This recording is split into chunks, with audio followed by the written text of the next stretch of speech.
Bapak Ibu Saudara yang dikasihi Tuhan, kita jumpa lagi walaupun dalam YouTube kita akan membaca Alkitab. Namun sebelumnya kita akan berdoa.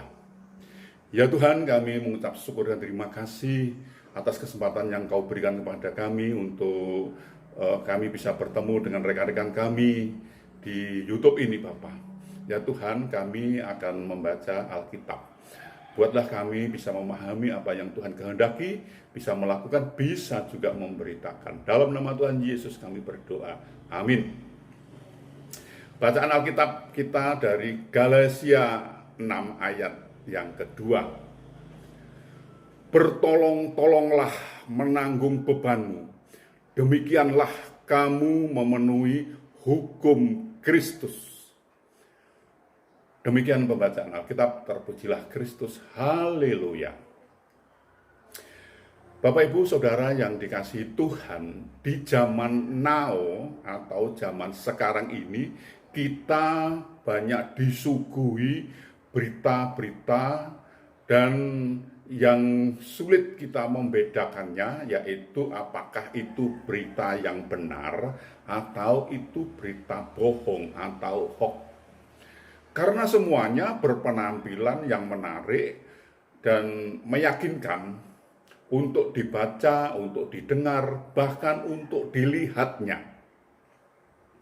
Apalagi berita-berita yang berkaitan orang-orang yang kita kenal. Dan berita itu miring atau bisa dikatakan negatif. Apakah kita langsung terima saja berita-berita yang demikian itu, atau kita juga bisa memposting atau meng-share berita-berita negatif itu ke grup WA kita? Pasti tentunya tidaklah. Lebih baik kita mendoakan agar Tuhan menolong dan memberkati. Pernahkah kita berpikir bahwa energi yang sama menyebarkan berita negatif akan jauh lebih berguna jika kita pakai untuk berdoa? Jika pergunjingan itu mengarah pada karakter buruk seseorang atau pergumulan dan permasalahannya yang sedang dialami, bukankah lebih baik kita mendoakan daripada kita menggunjingkannya? Dijamin saat kita melakukan, hanya kita dan Tuhan yang tahu. Orang yang bersangkutan juga tidak dirugikan atau merasa dicemarkan nama baiknya. Itulah pemahaman yang kita peroleh saat membaca nasihat firman Tuhan. Bertolong-tolonglah menanggung bebanmu. Tak ada ruang sama sekali untuk menyebarkan gosip, berita miring, atau menggonjingkan masalah-masalah dan beban hidup sesama kita. Bapak Ibu Saudara yang dikasihi Tuhan, bagaimana selama ini kita merespon informasi negatif atau kabar yang belum tentu benar mengenai orang lain? Pernahkah kita merespon dengan mendoakan orang yang mengalami masalah itu? Percayalah bahwa tak ada perkara yang sia-sia saat dibawa dalam doa. Mendoakan berarti kita mengundang Tuhan untuk ikut campur tangan dalam masalah-masalah yang kita hadapi. Jika Tuhan sudah campur tangan, tak ada masalah yang tak sanggup dituntaskannya.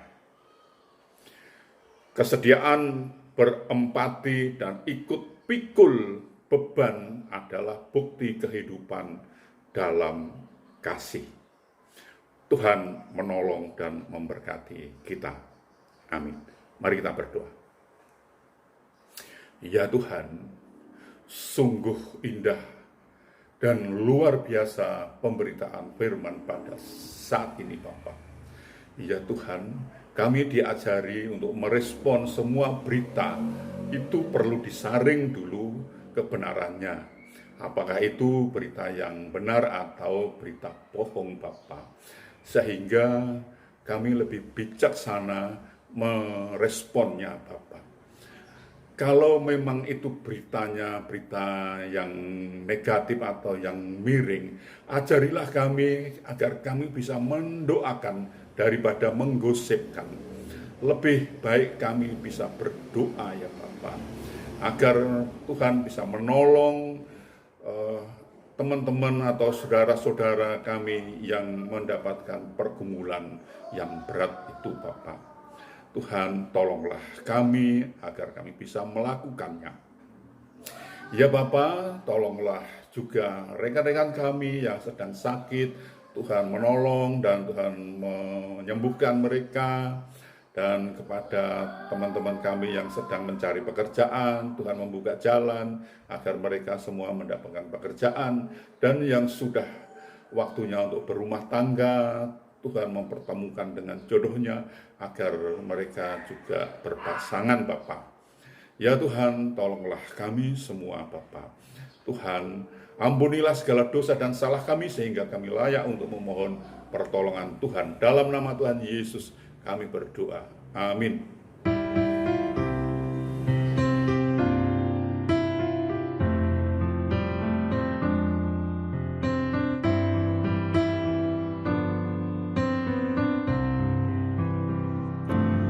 Hidup ini adalah kesempatan. Hidup ini untuk melayani Tuhan. Jangan sia-siakan waktu yang Tuhan beri.